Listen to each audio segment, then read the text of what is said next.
I think one thing is that the governments in the developing countries need to improve governance. That's the number one thing. That's the report says this throughout, that without good governance we're gonna go nowhere. They need to fulfill a pledge which was made in Africa in Maputo in 2000, that the governments commit themselves to spend 10% of their GDP in agriculture. Today, that's now 9 years later, it's I think 1%. So it's not serious.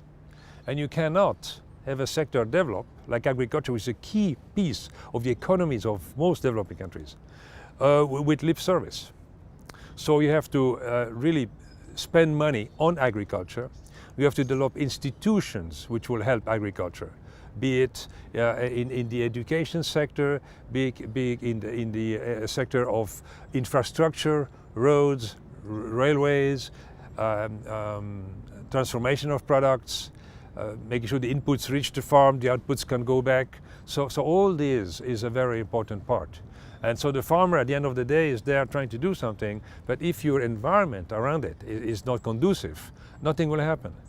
So if your main road from the harbor to the cities is what you emphasize in your government expenditure, so that the imports can go easy into the cities, and let all the sort of the countryside by the way, it's not going to work.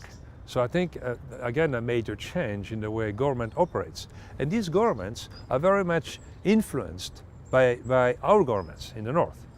So the thinking also has to change in the north, the way we want to help and assist the developing countries do their business. I think there's a lot to say here about self-determination, make sure that they make their own decisions and we help them to fulfill their decision and not impose our decisions on how to do business.